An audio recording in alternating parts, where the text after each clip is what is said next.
नमस्कार, बाखबर में आपका स्वागत है। मैं हूं राघवेंद्र सिंह। बाखबर में आज हम बात करने आ रहे हैं समाज में जहर।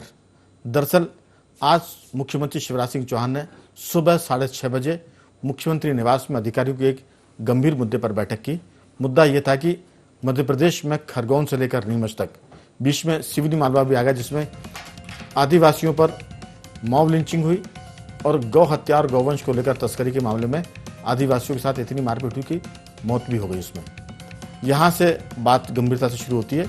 खरगोन के बाद नीमच में एक मसला आता है।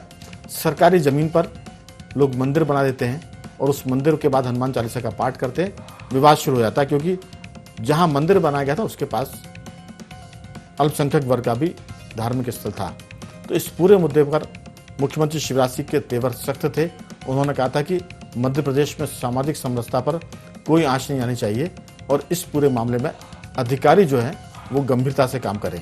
तो आज की चर्चा हम इसी पर करेंगे कि ये जो समाज में जहर फैल रहा है, इसको लेकर सरकार चिंतित है, समाज चिंतित है। इस पूरे मुद्दे पर बातचीत के लिए हमारे साथ स्टूडियो में मौजूद है वरिष्ठ पत्रकार रमेश शर्मा जी, हमारे युवा पत्रकार साथी आशीष दुबे जी, और टेलीफोन लाइन पर जुड़ेंगे नीमच से वरिष्ठ पत्रकार सुभाष ओझा जी और हमारे पत्रकार साथी डॉक्टर राहुल रंजन।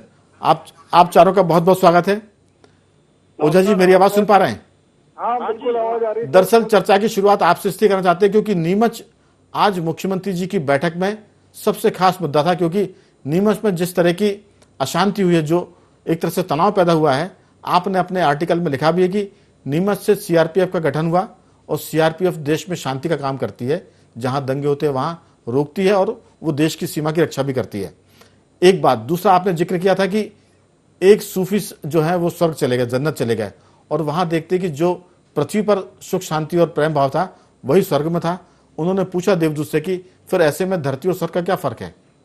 तो मुझे लगता है कि इस पर भी आपकी बातचीत हो, और नीमच से शुरू हो रही है। आप खुद नीमच के बाशिंदे हैं। घटना क्या है, इसका हल क्या होगा, ये भी आप बताएं। सर, सबसे पहली बात तो ये कि एक यहाँ प्राचीन कचहरी परिसर है, उसमें बजरंगबली की बालाजी की प्रतिमा को रखा गया था जी, धार्मिक श्रद्धालुओं द्वारा। मूल बात यह थी कि चूंकि वो अगर वहाँ पहले से स्थापित एक मंदिर है भगवान लक्ष्मी नारायण जी का, अगर उस मंदिर के अंदर प्रतिमा रखी जाती तो मैं सोचता हूँ मसला खड़ा नहीं होता। लेकिन सरकारी जमीन पे वो प्रतिमा श्रद्धालुओं ने रखी और उस कारण से एक विवाद का विषय बना जी। प्रशासन ने, देखिए, चुनाव की रणभेरी भी आप जानते हैं नगरीय निकाय की बच चुकी है।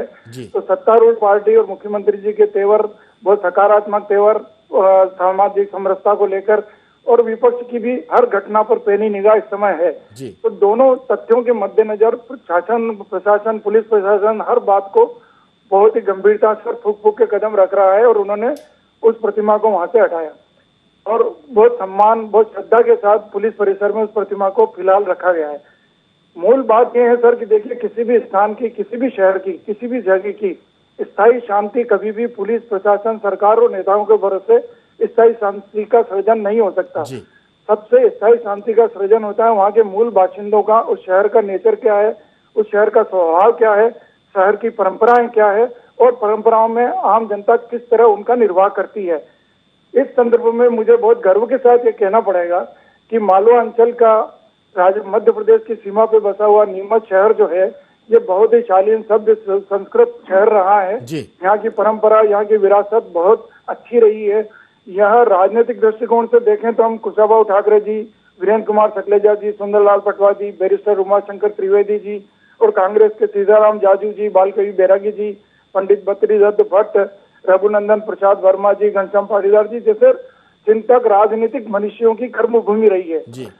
ये बड़े सौभाग्य की बात है कि उन्होंने इस भूमि के ऊपर हमेशा राजनीति और दूसरी बातों के ऊपर सामाजिक समरसता और प्रेम को, सद्भाव को स्थापित करने को प्राथमिकता दी, और उस परंपरा का निर्वाह और उसी परंपरा के बीज हमारे यहाँ आज भी देखे जाते हैं। इसका सबसे बड़ा सबूत मैं आपको ये बताता हूँ कि जिस रात को ये घटनाक्रम को लेकर विवाद हुआ, अगले दिन की सुबह उस सारे प्रभावित क्षेत्र में सामान्य जन जीवन था, सारी दुकानें, सारे कामकाज, सब कुछ अपने आप खुले हुए थे, कहीं कोई विवाद वाला विषय नहीं था। देखिए, दोनों पक्ष इधर मानो चाहे उधर मानो, सब जानते हैं कि कुछ तत्व हमेशा हर जगह होते हैं। संतोष असंतोष के अपने मुद्दे होते हैं और वो मुद्दे यहाँ भी बने हैं, यहाँ भी है। अब जो मूल मुद्दा ये है कि मूल उस प्रतिमा को सम्मान सहित स्थापित किया जाए। जहाँ तक मेरा व्यक्तिगत मत है, जहाँ कचेरी परिसर में एक लक्ष्मीनारायण भगवान का मंदिर ऑलरेडी वहाँ पे है, उस प्रतिमा को सम्मान विधि विधान के साथ उस मंदिर में स्थापित करने की मांग की जा रही है। और जहाँ तक मैं सोचता हूँ, इस मांग में आगे जाके किसी भी पक्ष को इसलिए आपत्ति नहीं होगी, क्योंकि उस मंदिर ऑलरेडी मंदिर है। मंदिर के अंदर अगर हम ईश्वर की किसी भी हमारे आराध्य देव की प्रतिमा और अलग रखना चाहते हैं तो इसमें कोई मसला खड़ा होगा नहीं, जहाँ तक मैं सोचता हूँ। बिल्कुल सुभाष जी, क्या मंदिर परिसर में इसकी स्थापना से कोई विवाद है? नहीं, मंदिर परिसर देखिए दो बातें, एक तो मंदिर परिसर, दूसरा कचेरी परिसर, दोनों अलग अलग स्थान होंगे जी। कचेरी परिसर में वो रखी गई थी, वहां पहले से स्थापित नहीं थी, इसलिए विवाद हुआ। मंदिर ऑलरेडी बना हुआ है, उसमें अगर रखेंगे तो मैं नहीं सोचता हूँ किसी को कोई आपत्ति होगी, कोई विवाद होगा। बिल्कुल, चलिए प्रशासन का मैं लौटूंगा आपके पास, मैं लौटता हूँ आपके पास, बातचीत और करेंगे। आशीष दुबे जी हमारे साथ हैं। आशीष जी, विवाद सिर्फ इस बात को लेकर है कि कचहरी परिसर में स्थापना क्यों की गई? मंदिर वहां बना हुआ है, उस मंदिर में या मंदिर कैंपस में जो भी जगह होगी वहां स्थापना करते तो विवाद नहीं होता, लेकिन कचहरी परिसर में स्थापना से विवाद हो गया है। इस पर आपकी राय, क्योंकि मुझे लगता है कि दूसरे दौर की बातचीत में सुभाष जी से पूछेंगे कि विवाद की वजह असली क्या है, ये भी उनसे जानना चाहेंगे, क्योंकि हमें जो जानकारी है वो ये कि वहां अल्पसंख्यक वर्ग का भी एक धार्मिक स्थान है जिसको लेकर शायद ये विवाद शुरू हुआ है। आपकी राय पहले। देखिए, अगर ये किसी प्रशासनिक संकुल में या कहीं ऐसी जगह पे रखा जाता है तो ये एक पहली बात तो ऐसा लगता है कि ये गलत है या कोई गलतफहमी है या अति उत्साह है या जो भी स्थिति है। जब जैसा कि बताया जा रहा है कि वह मंदिर था, यानी एक नियत स्थान था वहाँ पे जहाँ पे उस प्रतिमा को रखा जा सकता था। अब उन्होंने किन परिस्थितियों में रखा, उनकी आगे की क्या योजना थी, या वो मंदिर में रखने की योजना थी, या वहाँ जो भी अगर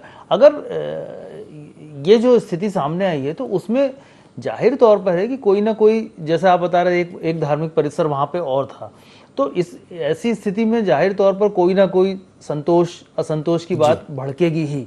तो अगर वहाँ पर ऐसा हुआ है तो ये पहले से पुलिस प्रशासन को भी थोड़ी सूचना इत्तला होनी चाहिए थी कि क्या होने जा रहा है। हालांकि जो बात इन्होंने कही है ओझा जी ने कि अगले दिन नीमच बिल्कुल सामान्य था और सारी स्थितियाँ बिल्कुल ठीक थी, नियंत्रित थी, बाजार भी खुले थे, तो जिन भी लोगों ने ये किया, इरादतन किया या अनजाने में हो गया, जो भी हुआ, उससे उसकी जो परिणति जो होनी थी, मतलब जो जिसकी आशंका थी वो कुछ नहीं हुआ। अगले दिन शहर सामान्य था। इसका मतलब यह है कि शहर जो है, शहर के जो लोग हैं वो इस तरह के कोई चीजों में विवाद में, जो सामान्य आदमी है जिसको मैंगो मैन कहा जाता है, आम आदमी, उसकी कोई मंशा नहीं है कि इन सब चीजों में उलझे, क्योंकि उसके बहुत सारे और भी मुद्दे हैं, बहुत सारे विषय भी हैं। तो यदि ये सब कुछ हुआ है तो वो किन परिस्थितियों में हुआ है वो चीजें सामने आना चाहिए। और अगर ये किसी वजह से किया गया है तो ये गलत है, इस तरह भी नहीं होना चाहिए और दोनों पक्षों को इसमें बहुत संयत होना चाहिए। लेकिन मैं बोलता हूं कि शहर का जो मूड सामने आया है वो सबसे काबिले तारीफ है। वो इन सारे विवादों को किस नजरिए से देखता है, अपने आप ही वो विवाद खत्म करता हुआ मूड प्रतीत होता है। बिल्कुल, खासतौर से मुख्यमंत्री ने जो आज बैठक की है, हमें लगता है कि इससे पूरे मध्य प्रदेश में एक मैसेज जरूर गया हुआ या जाना चाहिए कि प्रशासन के लोग, मुझे याद है कि दिग्विजय सिंह जी के जब सरकार थी तब ये था कि किसी जिले में अगर कोई हिंसा होगी तो फिर उसके कलेक्टर एसपी पर भी कार्रवाई होगी, और उन्होंने सामूहिक जुर्माने का भी प्रावधान किया था। लेकिन एक बात रमेश शर्मा जी आपसे जरूर मैं जानना चाहूंगा कि ऐसा नियम भी है और जिसका सख्ती से पालन होना चाहिए कि जो सरकारी जमीन है वहां ना मंदिर बने, ना मस्जिद, ना मजार, क्योंकि जितनी भी हमने चीजें देखी हैं वो सब सरकारी जमीन पर पहले बनती है और बाद में फिर उस पर लोग कब्जा कर लेते हैं। वो सड़क के किनारे, चाहे वो मज़ारों की बात हो, मस्जिद की बात हो, मंदिरों की बात हो, इस पर रोक की जरूरत है, क्योंकि जितनी मस्जिद है वहाँ लोग नमाज पढ़ने वाले नहीं पहुँचते, जितने मंदिर है वहाँ लोग आरती में लोग नहीं पहुँचते। तो कहीं ना कहीं इस पर जरूर लगाम लगाने की जरूरत है। मुख्यमंत्री का जो मैसेज है कि सामाजिक समरसता बनी रहनी चाहिए, इस पर भी आपकी राय है, क्योंकि सरकार इसको लेकर बहुत चिंतित है। 3 घटनाएं मध्य प्रदेश में हुई है, खरगोन में हिंसा हुई, वो भी सांप्रदायिक थी। अगर हम सिवनी मालवा की बात करें तो वहाँ भी गाय को लेकर, गौवंश को लेकर, तस्करी को लेकर हिंसा हुई और उसमें कुछ लोग मारे गए, और यही स्थिति तनाव की थी। लेकिन नीमच के जो तासीर है उसने इस घटना को आगे बढ़ने से रोका। आपकी इस पर राय? देखिए, इसमें कोई शक नहीं सबसे पहले तो जो नीमच के निवासियों ने सद्भाव का और शांति और सहजता का जो परिचय दिया है, निश्चित रूप से उस नगर के नागरिकों की प्रशंसा की जानी चाहिए।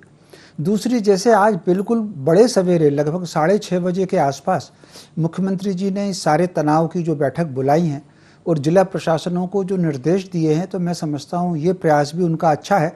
और कहीं ना कहीं प्रशासन अगर सक्रिय होगा, प्रशासन अगर सख्त होगा, तो बहुत सारे तनाव से हम बच सकेंगे। ये पहल की जानी चाहिए। और फिर अधिकारियों को भी ये चाहिए कि आज अगर मुख्यमंत्री ने निर्देश दिए हैं तो ऐसा ना हो कि 2-4 दिन उनकी चुस्ती बनी रहे, उसके बाद फिर सामान्य हो जाए। अब तीसरा प्रश्न आता है नीमच की घटना का। मुझे यह नीमच की घटना में ये ठीक है कि वो ज़मीन सरकारी थी, लेकिन जिस जगह पर ये मूर्ति स्थापित की है वो सरकार की थी, वो परिसर बिल्कुल अलग है, वो कचहरी परिषद है, वो मस्जिद का परिसर नहीं है। तो अगर उसमें आपत्ति होनी चाहिए थी तो या तो कचहरी को होनी चाहिए थी या सरकार को होनी चाहिए थी। एक दूसरा पक्ष इसमें क्यों आ गया कि भैया आप यहाँ मूर्ति नहीं रख सकते? तो मोटे तौर पर कहीं ना कहीं ये जो एक बात है, एक खास बात कि दूसरे वर्ग की हम उसको पसंद नहीं करेंगे, तो मैं समझता हूँ यहाँ पर दोनों लोगों को मैं जो ठीक नहीं मानता कि अचानक सरकारी परिसर में, विशेषकर कचहरी परिषद में जाकर के स्थापित कर देना, ये भी ठीक नहीं है। और इसकी जो रिएक्शन जो मुस्लिम समाज ने दिया, वो रिएक्शन भी ठीक नहीं है। अगर वो शिकायत करते, जाके सरकार से शिकायत करते, खुद जाकर के भीड़ लगा करके कानून व्यवस्था को बिगाड़ने के लिए पहुंच गए, अच्छा फिर ये एक टैक्टिस है ही कहीं ना कहीं। मंदिरों का सरकारी जमीन पर बनना ये तो देर में शुरू हुआ। आप मुझे बताइए, जब मंत्रालय यहाँ बन रहा था वहाँ मजार बन गया, खाली पड़ा हुआ था। प्रेस कॉम्प्लेक्स जब बन रहा था वहाँ मजार बन गया और अब मस्जिद बन गई। अभी 5 नंबर पर PWD के कैंपस में मजार बनते बनते रुका। तो कुल मिलाकर के जमीनों पर कब्जा करने का जो है, तो मैं समझता हूँ कहीं ना कहीं क्रिया की प्रतिक्रिया तो होती है। तो मुझे लग रहा है कि नीमच में कोई एकाध घटना हुई होगी, ये उसकी प्रतिक्रिया में ये मूर्ति रखी है। लेकिन कुल मिलाकर के अब मुख्यमंत्री जी ने निर्देश दिए हैं कि इन सब चीज़ों पर सख्ती रखना चाहिए और यथास्थिति हर स्थान पर बनी रहे, इसी में सबका भला रहेगा। जी राहुल जी, इस पूरे मामले में हमारा सिर्फ जो फोकस है उस बात पर है कि कुछ भी हो, समाज में, शहर में शांति होनी चाहिए, हिंसा की चीज़ें ना हो। लेकिन इस पूरे मामले में नीमच के लोगों ने जो काम किया, जैसा रमेश जी ने भी कहा, सुभाष ओझा भी कह रहे हैं कि उसकी तासीर ऐसी कि वहाँ सब लोग मिलकर सब चीज़ मनाते हैं, चाहे रामनवमी हो, ईद हो या बाकी त्यौहार हो, वो तासीर वहाँ झगड़े वाली नहीं है। और इसीलिए इस घटना को ज़्यादा एक तरह से सांप्रदायिक रंग नहीं चढ़ पाया। अगर किसी और शहर में होती तो मुझे लगता है कि ये घटना बढ़ जाती। लेकिन सवाल जो मैंने बीच में किया था कि जितने भी स्थान सार्वजनिक हैं, सरकारी हैं, वहाँ पर किसी भी धर्म का कोई भी स्थान नहीं बनना चाहिए, चाहे वो मंदिर हो, मस्जिद हो, मजार हो। यहाँ पर सरकार को रोक लगाने की जरूरत है। और अगर इसमें कुछ और गड़े मुर्दे उखाड़ने की बात कोई करे तो वो ये भी कर सकता है कि जहाँ बन गए हैं बिना अनुमति उनको भी हटाया जाए। ये लेकिन सरकार इस मामले में बहुत नाप तोल कर काम करेगी, क्योंकि चुनाव आने वाले और हर पार्टी के लिए वोट महत्वपूर्ण है। तो आपकी इसमें राय कि सामाजिक समरसता पर जो मुख्यमंत्री की चिंता है, उस पर प्रशासन कितना खरा उतरेगा? राहुल जी। राघवेंद्र जी, पहले तो नीमच की जनता को भी धन्यवाद दे दूं और मुख्यमंत्री जी को भी धन्यवाद। अब बात अपनी रखता हूं मैं कि आप इस समय देखिए कि पूरे देश का जो वातावरण है, बिल्कुल इस तरीके से का माहौल है कि बिल्कुल चिंगारी के ढेर पे बैठे हुए, बिल्कुल आग पर बैठा हुआ। हर तरफ से एक उन्माद का माहौल है, एक उत्साह का अलग माहौल बना हुआ और विरोध का भी उतना ही माहौल बना हुआ। ऐसे में मध्य प्रदेश कहीं अछूता रह जाए या देश का और कोई प्रदेश अछूता रह जाए, इसकी कोई संभावना नहीं है। समाज में दोनों तरह के लोग हैं। समाज में यदि कहा जाए तो हिंदुस्तान में मूल रूप से और हिंदू मुस्लिम के बीच का ताना बाना बुना हुआ है और यहाँ तनाव की स्थितियां बनने लगी हैं। तो अब ये होगा कि एक हिंदू पक्ष अलग अपनी बात रख रहा है, मुस्लिम पक्ष अलग रख रहा है। अब इन दोनों के बीच में सामंजस्य बनाने की अब बहुत ज्यादा जरूरत है। यदि थोड़ी सी भी कोताही बरती गई तो ये मान के चलिए कि किसी भी क्षण, किसी भी पल कहीं भी सांप्रदायिक दंगा होने से रोकना संभव नहीं होगा। ये जो अतिक्रमण की जो दूसरी चीज है, ये अतिक्रमण तो हमने अपने होशो हवास में भोपाल में ही देखा है। बाहर की छोड़िए, बाहर जब राजधानी होने के बाद में जो मजारों का और मंदिरों का भी होता है और उसमें अधिकतर देखा जाए तो अल्पसंख्यकों की ज्यादा संख्या आई हुई है और उभर करके आ गए हैं। और जो कभी इतिहास में नहीं देखा गया था, तो कभी अस्तित्व में हमको इसलिए कहा कि अगर गड़े मुर्दे उखाड़ने हैं तो जैसा रमेश शर्मा ने कहा कि भोपाल में प्रेस कॉम्प्लेक्स है, वहां नाला हुआ करता था। प्रेस कॉम्प्लेक्स तो राघवेंद्र जी उसके गवाह आप भी हैं और बोर्ड ऑफिस का जो उसके गवाह हैं, और मैं बोर्ड ऑफिस चौराहे पर भी फुटपाथ पर मंदिर बन गया। तो ये जी, लेकिन यहाँ मुद्दा ये था कि वहाँ जो चीज अस्तित्व में नहीं थी वो अचानक उठ करके खड़ी होके आज 3 मंजिला खड़ी हो गई है। तो प्रशासन को क्या समझ में नहीं आया था? प्रशासन ने उसकी निगरानी क्यों नहीं की? वो प्रेस कॉम्प्लेक्स की जमीन थी, अचानक थी। आज छोड़ दीजिए प्रेस कॉम्प्लेक्स, भोपाल शहर में कई जगह मैंने ऐसा देखा है कि जहां अचानक वीआईपी रोड जब निर्मित हुआ था तब अचानक विवाद की स्थिति बन गई थी। तो ये विवाद की स्थितियां न बने, इसके लिए बहुत सचेत रहने की और बिल्कुल चौकन्ने रहने की इस समय जरूरत है। और प्रशासन को उस पर कड़ाई से काम करने की जरूरत भी है, क्योंकि प्रशासन की कोई राजनीति नहीं है, ना उससे वोट से कोई आईएएस बनता, ना वोट से कोई आईपीएस बनता। तो कम से कम कलेक्टर, एसपी और पुलिस ये तो ठीक से काम करें। बाद में अगर राजनीति आती तो फिर पॉलिटिकल पार्टी फैसला करेगी कि राज्य को किस दिशा में ले जाना है, उनको सांप्रदायिकता में लेके जाना है या फिर समरसता में लेके जाना है। मैं लौटूंगा आपके पास। सुभाष जी, जो विवाद की वजह है वो तो कचहरी परिसर में मंदिर की मूर्ति की स्थापना थी, लेकिन दूसरे वर्ग ने जो ऐतराज किया है इसको लेकर भी लोग सवाल खड़े कर रहे हैं। इसमें आपका क्या कहना है? नहीं, बात देखिए, एक तकनीकी तौर पे ये बात सही है जी कि उनको अगर उन्हें लीगली वे में जाना चाहिए था तो बिल्कुल प्रशासन को, कलेक्टर को शिकायत की जानी चाहिए थी कि भाई सरकारी जमीन पे किस तरह ये प्रतिमा रखी गई है ना। लेकिन वो घटना एक यूं समझ लीजिए कि एक बुरा पल था नीमच के शहर का, कुछ वो तात्कालिक विवाद हो गया, तात्कालिक घटनाक्रम हो गया। यही शहर ने मुश्किल से 13 दिन पहले, मैं आपको बताऊं 3 मई का उदाहरण, परशुराम जयंती, अक्षय तृतीया और ईद का पर्व तीनों एक ही दिन थे। और आपने देखिए सर की दोनों वर्गों के व्यक्तियों ने एक दूसरे के जुलूस का जिस तरह से स्वागत किया, जिस तरह से सद्भाव दिखाया, उमंग में जिस तरह से दोनों साथ नाचे वर्ग, वो बड़ा अद्भुत नजारा था। और मुझे बड़ा सुकून मिला था कि जहां एक तरफ एक देश में किस तरह का माहौल बन रहा है, वहां ये मालवा अंचल का जिला मुख्यालय कितना प्यारा संदेश दे रहा है। ठीक है, कुछ अब आगे पल थे हमारे कि कुछ बातें हो गई जो तत्कालिक न इस पक्ष को कानून हाथ में लेना था, न उस पक्ष को हाथ में लेना था। कहीं न कहीं छोटी मोटी चूक जो हुई है, मुझे पूरा विश्वास है शहर के लोगों के ऊपर। और देखिए 2-3 दिन उसके बाद कहीं कोई बहुत बड़ी अप्रियता की बात नहीं है। पुलिस प्रशासन ने कार्रवाइयां की है। आप चूंकि पत्रकार हैं, कोई पॉलिटिकल पार्टी का मतलब नहीं है, लेकिन नीमच में ऐसे कितने धार्मिक स्थान हैं जो सरकारी भूमि पर बना लिए गए हैं? आपकी नजर में है क्या कुछ? हाँ, नहीं, बिल्कुल है। बिना परमिशन के भी कुछ बने हैं और कुछ जैसा आदरणीय रमेश जी ने भी कहा, मेरे दूसरे आदरणीय साथियों ने भी कहा, ये प्रवृत्ति निश्चित रूप से है।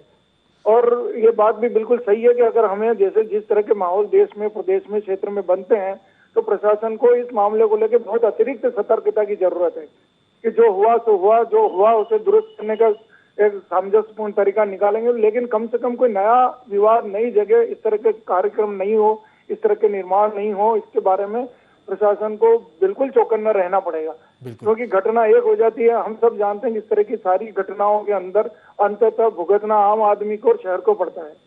आम आदमी भी, उस गरीब आदमी को जो रोज की मजदूरी करके अपना पेट पालता है, जब इस तरह की हिंसा होती है तो शिकार भी वही होता है और आर्थिक तंगी में भी वही फंस जाता है। मैं लौटूंगा आपके पास।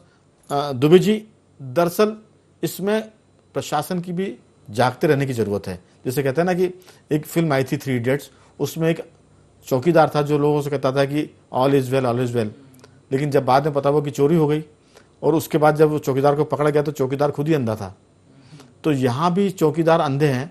प्रशासन की हम बात करें, जिला प्रशासन या पुलिस प्रशासन, उनकी आंखों के सामने अतिक्रमण होते हैं और फिर वो अतिक्रमण चाहे धार्मिक हो या व्यावसायिक, तब वो आंखें बंद की रहते हैं। उसके बाद देखिए कई बार करोड़ों रुपए की बिल्डिंग तोड़ी जाती है क्योंकि वो अतिक्रमण में बन जाती है। उस समय जो नगर निगम के लोग होते हैं, नगर पालिका के, वो कहाँ जाते हैं? अगर कोई धार्मिक स्थान पर कुछ अतिक्रमण हो रहा है तो पुलिस उस समय कहाँ जाती है? मुझे लगता है कि जो चौकीदार है, दरअसल वो ऑल इज वेल तो कह रहा है इस पूरे मामले में, लेकिन उसकी आंखें नहीं है। आपकी राय? बिल्कुल, चौकीदार जो है वही गड़बड़ है, क्योंकि जो प्रशासन के लोग हैं वहां पर जहां भी हैं, अभी पिछले कुछ समय से, बल्कि देखा जाए तो कई सालों से एक नया ट्रेंड आया है कि जो भी ऑफिसर फील्ड में जाते हैं बड़ी पोस्ट पे, कलेक्टर या एसपी या ऐसी किसी बड़ी पोस्ट पर, तो वो किसी एक राजनीतिक दल की या जिसके जरिए वो जाते हैं, या जो एक चैनल कई सारे बन गए हैं, बोलने की जरूरत नहीं है, तो वो उनकी हिसाब से काम करने की कोशिश करते हैं कि इससे हमारे नंबर बढ़ेंगे, इससे हमारा प्रोफाइल अच्छा होगा। ये एक बहुत बड़ी वजह होती है जिसकी वजह से इस तरह की परिस्थितियां पैदा होती हैं। वो अधिकारी तो चले जाते हैं, बाद में कोई और उसको भुगतता है या कोई और जनता उसको परेशान होती है। तो ये स्थितियां हैं, चाहे नगर निगम हो, चाहे जिला प्रशासन हो, चाहे पुलिस प्रशासन हो, वहां पर इस तरह के लोग अक्सर होते हैं। खासतौर पर जो नगरीय निकाय के लोग होते हैं वो आम जनता से बहुत ज़्यादा मतलब जो प्रभावशाली लोग हैं उनसे बहुत कनेक्टेड होते हैं, तो बहुत सारी चीज़ों को वो अनदेखा करते हैं। यही स्थिति होती है जब बड़े अफसर जाते हैं तो उनको जिस तरह का फीडबैक मिलता है फिर वो उस तरह काम करने लगते हैं। तो ये जो स्थिति है इसको अगर रोक लिया जाए, अगर प्रशासन अपनी ड्यूटी ईमानदारी से निभाए, अफसर जो ईमानदारी से मतलब पैसों का मतलब नहीं, जो उनकी ट्रेनिंग का हिस्सा है, जो उनका पार्ट है काम करने का, उस तरह से उसको देखेंगे तो ये मंदिर और मस्जिद का विकास जितनी तेजी से हो रहा है उससे ज्यादा तेजी से मध्य प्रदेश का विकास हो सकता है, जो जिस तरह से बन रहे हैं ये। तो इसलिए ये, और दूसरी बात मुख्यमंत्री की जो समझाइश है अधिकारियों को दी गई है, पाठशाला है, हाँ सुबह की जो पाठशाला 6:30 बजे वाली, ये प्रातःकालीन क्लासें जो चल रही हैं, इसकी जरूरत ही क्यों पड़ रही है कि मुख्यमंत्री जो सामाजिक समरसता और कानून व्यवस्था बेहतर करने और माफिया को चलने की जो बात, वो तो बरसों से कर रहे हैं ये बात। उसके पीछे ये मनोविज्ञान हो सकता है कि सुबह जब जल्दी मीटिंग होगी तो अधिकारी जल्दी उठेंगे और फिर सरकार का कामकाज जल्दी शुरू हो जाएगा। वो तो सुबह सुबह कई बार हमने देखा है, कई सीएम जो है सुबह सुबह 7 बजे अधिकारियों को, मैदानी अफसरों को रोज फोन करके बात करते हैं। एक बार किया था, हाँ वो फोन करते थे, क्लास के लिए उन्होंने, वो भी होता है। लेकिन ये क्लासेस लगाना है, ठीक है, ये बात ठीक है, लेकिन बार बार बोलने की जरूरत क्यों पड़ रही है? अभी खरगोन का सबक सामने है, सिवनी का सबक सामने है, इसके पहले की कई घटनाएं सामने, और मुख्यमंत्री हर वीडियो कॉन्फ्रेंस में, और पहले तो सब इकट्ठे होते थे तब भी यही बात बोलते थे कि माफिया को कुचलना है, पुलिस को संवेदनशील। तो ये अधिकारियों को समझ में क्यों नहीं आ रहा है कौन सा राजनीतिक दबाव है, कौन सी क्या चीजें जिलों में काम कर रही हैं, इस पर इसकी पड़ताल होनी चाहिए कि इससे व्यवस्था ताकि बनी रहे। ताकि जो रमेश जी ने कहा कि इस पूरे मामले में जो सीएम की समझाइश है, जो उनकी चेतावनी है, जो उनका आग्रह है, वो हमेशा स्थायी बना रहे, ऐसा नहीं कि 8 दिन बाद उनको फिर दोहराना पड़ जाए। शर्मा जी, जो हमने बीच में कहा था कि प्रशासन जो काम करता जिलों में वही चौकीदार है सरकार की तरफ से, लेकिन वो ऑल इज वेल के नारे लगा रहा है और देखते हैं कि वहां दंगा हो गया, एसपी को गोली लग गई, ऑल इज वेल चलता रहता है। तो मुझे लगता है कि सीएम का जो मुख्यमंत्री शिवराज सिंह का कहना है उस पर सतत मॉनिटरिंग की जरूरत है, लगातार निगरानी की जरूरत है। अगर निगरानी बनी रहेगी तो प्रशासन भी मेरे ख्याल से सतर्क बना रहेगा। ऑल इज वेल की बात सच में ऑल इज वेल होगी, आपकी अंतिम राय? नहीं, निश्चित रूप से ये बात आपने बिल्कुल सही कि प्रशासन को सतत निगरानी करती रहनी पड़ेगी, लेकिन कई बार देखने में ये आता है कि प्रशासन कई बार कुछ चीज़ों को जानबूझ करके अनदेखा करता है, जिसके कारण उसकी प्रतिक्रिया होती है। मैं एक उदाहरण देना चाहता हूँ। अभी 2 साल में हम सब लोग कमला पार्क से निकलते हैं, रेत घाट से कमला पार्क से हम लोग निकलते हैं, वहाँ एक छोटा सा मजार पहले बना हुआ था, अभी 2 साल में ही वो अतिक्रमण होकर के उसमें कमरे बन गए और पता नहीं कहां तक आपने देखा होगा, मैं समझता हूं कम से कम 40-50 फुट तक उसमें कंस्ट्रक्शन। यहीं पर प्रशासन की भूमिका तो वहां पर वो रास्ता इतना पॉपुलर है, वहां से कलेक्टर भी निकलता है, वहां से मुख्यमंत्री भी निकलता है, वहां से मंत्री निकलते हैं, क्योंकि एयरपोर्ट का रास्ता भी वही है, चीफ सेक्रेटरी भी वहां से एयरपोर्ट जाते हैं तो वहीं से निकलते हैं। आखिर कैसे आप मुझे अनुमति दें, मैं इसमें एक चीज जोड़ना चाहता हूं। जैसे नीमच की जनता ने, चाहे वो अल्पसंख्यक वर्ग हो, उसने तत्काल विरोध किया, वो सड़क पर आया, प्रशासन को चिंता हुई कि अगर इसको नहीं रोका तो हिंसा हो सकती है। जो आप भोपाल का जिक्र कर रहे हैं, वहां दूसरे तबके के लोगों ने कोई विरोध नहीं जताया, कोई ऐतराज नहीं किया, तो वो विस्तार होता चला गया। जहां जहां दूसरे तबके ने विरोध नहीं जताया, चाहे वो मंदिर का मामला हो, मस्जिद का, वो फिर बढ़ते चले गए हैं। मैं उदाहरण दूंगा, इसमें बोर्ड ऑफिस चौराहे पर एक मंदिर था छोटा सा, वो विस्तार हो गया क्योंकि वहां किसी अल्पसंख्यक वर्ग ने या मुसलमान ने ऐतराज नहीं किया। 3-4 मंदिर बन गए। जैसे आप जिक्र कर रहे हैं रेत घाट की मस्जिद का, वहां किसी हिंदू संगठन ने ऐतराज नहीं किया, वो बनता चला गया। तो क्या प्रशासन किसी वर्ग के ऐतराज करने पर जागेगा या वो स्वयं मोटो खुद ही संज्ञान लेकर इसको रोकेगा? लेकिन यहाँ राघवेंद्र जी, हमको यह भी समझना होता है कि अधिकांश मामलों में हिंदू वर्ग अपनी प्रतिक्रिया व्यक्त नहीं करता। आपको अगर बनाना है तो आप बनाते रहिए। मैं एक उदाहरण जैसे दूं, न्यू मार्केट जब बन रहा था, आपको याद हो, प्रशासक मिस्टर बुच थे, उन्होंने मंदिर के लिए और मस्जिद के लिए समान जमीन अलाट की थी। तो न्यू मार्केट में जो मंदिर बना हुआ उसी एरिया में बना हुआ, लेकिन मस्जिद जो ठीक थाने के सामने है उसमें निरंतर विस्तार होता चला जा रहा और 1/4 एकड़ से आधी एकड़ करीब उन्होंने कब्जा कर लिया। यहीं तो पर ये जो एक बात है कि कहीं ना कहीं तो इसे नीमच की घटना में भी सद्भाव और सामाजिक सद्भाव तब होता है कि अगर एक वर्ग मूर्ति की स्थापना कर रहा है तो दूसरा वर्ग उसमें सहयोग करता और आरती करता, तब तो सद्भाव होता। तो कुल मिलाकर के सद्भाव बिगाड़ने का काम किसने किया? इसके अलावा उन्होंने केवल उसका ऐतराज ही नहीं किया बल्कि मोहल्ले में पत्थर फेंके हैं। मैं किसी चैनल पर देख रहा था, कुछ महिलाएं कर रही थी, अकेली थी, तो दरवाजे ठोके गए हैं, पत्थर फेंके गए हैं। चलिए मैं पूछ लेता हूँ सुभाष जी से। सुभाष जी, क्या वहाँ पथराव की घटना हुई है?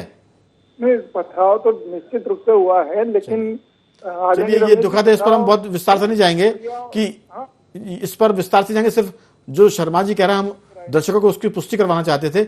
रमेश जी, बात यही है कि जहां प्रशासन की भूमिका होती है वहीं पर वो सो जाता है। सबसे पहली बात तो अगर एक वर्ग ने वहां पर मूर्ति रखी है, आप ऐतराज करने क्यों पहुंचे? आपको अगर आपत्ति थी आप प्रशासन से बात करते, और आपने अगर ऐतराज कर दिया था और प्रशासन सक्रिय होकर के मूर्ति उठा ले गया, उसके बाद मोहल्ले में पथराव कर रहे हैं। तो कुल मिलाकर के इन सब चीजों को हिम्मत के साथ हमको भी कहीं ना कहीं इस बात को करना पड़ेगा। बिल्कुल, हम किसी की ये जो कानून हाथ में लेकर के जो लोग अपराध करते हैं उसको अगर हम ढांकने लगेंगे, उस पर अनदेखा करेंगे, उस पर आंखें मीचेंगे, उससे उनको प्रोत्साहन मिलेगा। तो मोटे तौर पर जो सच है, ये जो मैं नीमच के पत्रकार बोल रहे थे, इनको सबसे पहले बताना ही चाहिए था कि मैं पथराव हुआ, महिलाओं को चोट लगी है। एक सेकंड और राघवेंद्र जी, मैंने 2 महिलाओं के तो हाथ देखे जिनके हाथों पर उनको घसीटने की कोशिश हुई है और जिनके हाथों पर चोट लगी है। किसी चैनल पर दोनों महिलाएं आ रही हैं। तो कुल मिलाकर के वो विरोध करने वाले लोग केवल मूर्ति तक सीमित नहीं है, उन्होंने हमले किए हैं, पथराव किया, दरवाजे ठोके हैं, उन्होंने लोगों को निकालने की कोशिश की है। बिल्कुल। तो कुल मिलाकर ऐसे माहौल में कलेक्टर एसपी की जिम्मेदारी मुख्यमंत्री तय कर रहे हैं। वो कह रहे हैं कि आप सामाजिक समरसता को बिगड़ने ना दें। हमने इसको दूसरे ढंग से कहा कि ऑल इज वेल की जरूरत नहीं है, अगर कहीं गड़बड़ी होती तो प्रशासन को सख्ती से काम करने की जरूरत है। अगर मूर्ति को हटाया गया है तो हिंसा करने वालों पर भी कठोर कार्रवाई की जरूरत है, ताकि जो रमेश जी बात कर रहे हैं, दूसरे लोग इस तरह की बात का उदाहरण देकर प्रशासन को कटघरे में खड़ा ना करें। ऑल इज वेल की जरूरत नहीं है। आप आंखें खोलें और कठोरता से जो भी गलती करा दोनों पक्ष, उन पर कार्रवाई करें। बखबर में सिर्फ इतना ही। चारों मेहमानों को मैं धन्यवाद करूंगा। ओझा जी, आपने चर्चा की, आपका धन्यवाद। राहुल जी आपका भी, दुबे जी आपका भी, शर्मा जी आपका भी बहुत बहुत साधुवाद। कल किसी और मुद्दे पर आपसे बात करेंगे, तब तक बने रहिए हमारे साथ और देखते रहिए IND24।